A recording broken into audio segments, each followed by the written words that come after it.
We all know Usain Bolt for his absolute supremacy over the 100 and the 200 meters. For close to 10 straight years, he was far and away the most untouchable athlete in track and field, and honestly, he just might have been the most dominant athlete in the world.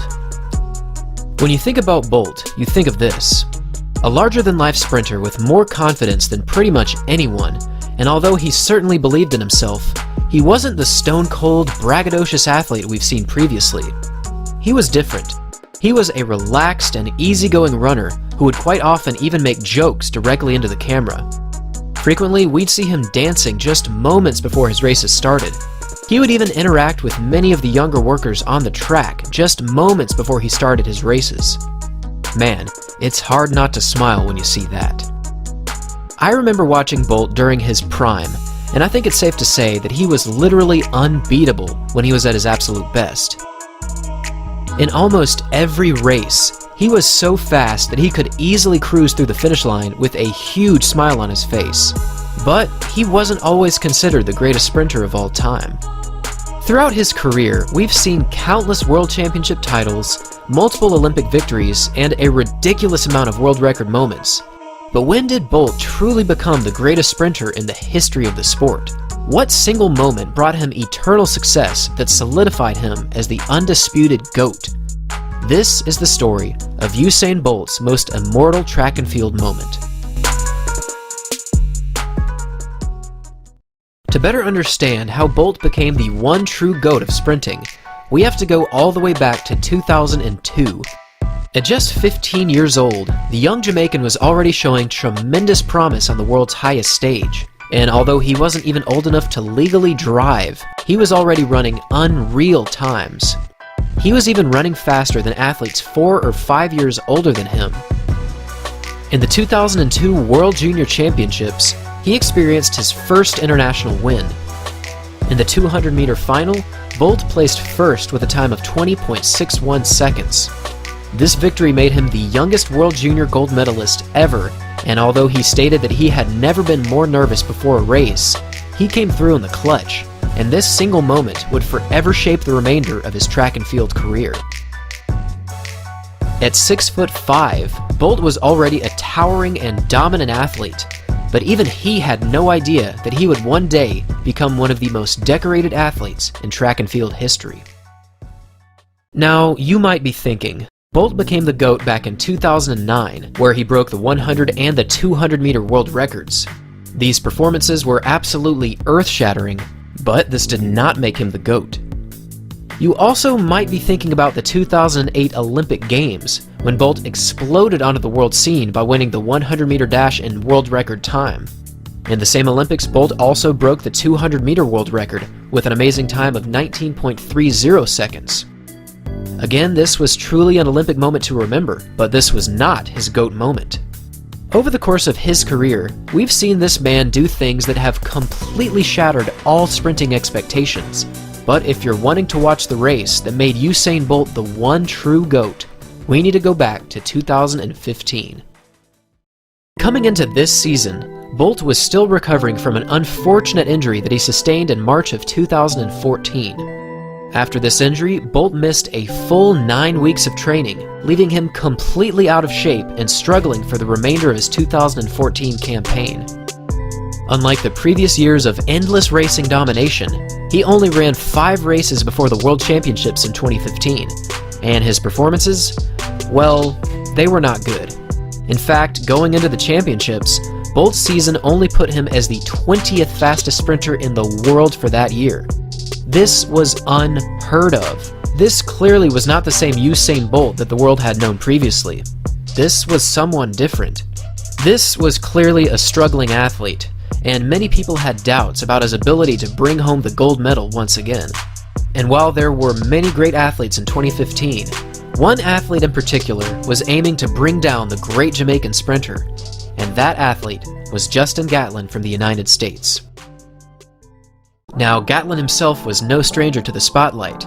In 2004, he won the Olympic gold medal in the 100 meters, and during the same Olympics, he also won the bronze medal in the 200. The following year in 2005, He won both the 100 and the 200 meters in the World Championships, running 9.88 for the 100 and a 20.04 for the 200. But then 2006 happened. This was the year where Gatlin tested positive for testosterone, and although he denied knowledge of any illegal drug use, he was officially banned from competition for 4 years. During this 4-year stretch, Gatlin saw Bolt destroying both the 100 and the 200 meters.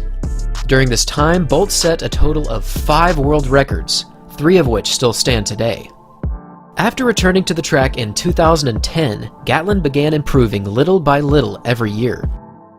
In 2012, Gatlin regained his Olympic form with a 3rd-place finish in the 100-meter final. For this performance, Gatlin ran a solid time of 9.79 seconds.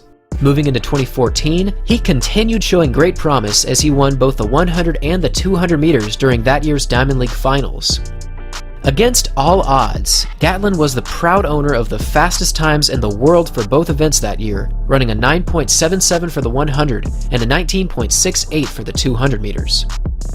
Boosted by his newfound self-confidence and world-leading times, Gatlin entered the 2015 season with a heavy prediction against his Jamaican rival. Are you going to win? Yes, Justin, we need to hear you say, we need to guarantee I'm bringing the gold medal back to the US of A. Yes. He just said he's going to win. I'm going to win. I'm going to win. Now, I get that Gatlin was excited in this clip, but come on. You're gonna predict a gold medal against an athlete that hasn't lost a world championship or Olympic race since 2007.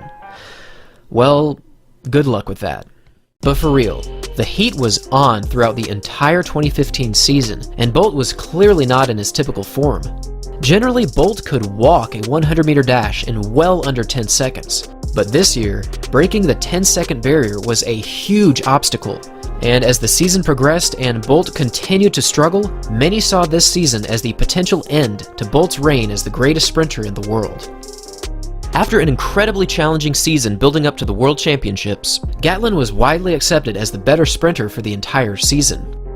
In comparison to Bolt's seasonal bests, Gatlin had run a 9.74 second 100 meters, and he had also run a 19.57 for the 200. To put it simply, Gatlin was simply running better than Bolt, and as the day finally arrived where Bolt faced off against Gatlin, the entire track and field world was holding its breath. For the previous 7 years, Bolt was literally invincible during championship races.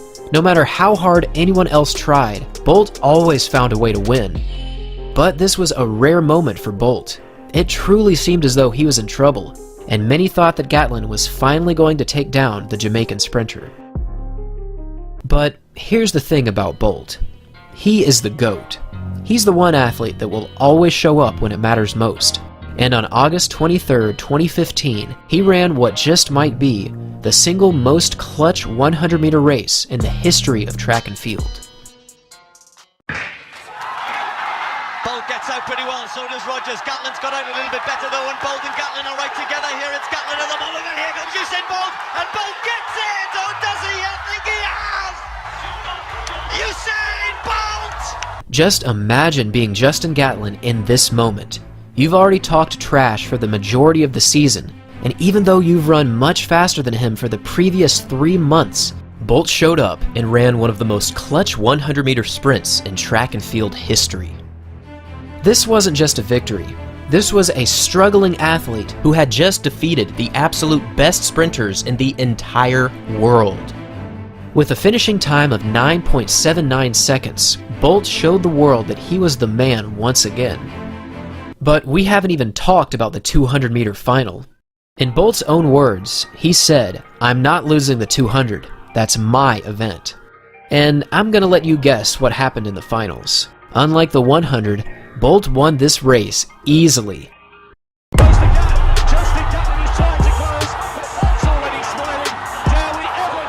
With a finishing time of 19.55 seconds, Bolt had just run the 10th fastest time in history, despite a very subpar season beforehand.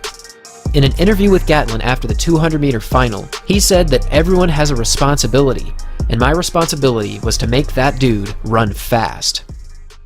There are literally hundreds of races to choose from when discussing Bolt's greatest moments, But no other race during his career had an impact like this one. This race was a confirmation. It now proved a fact, not just an opinion. Usain Bolt is unquestionably the greatest sprinter of all time.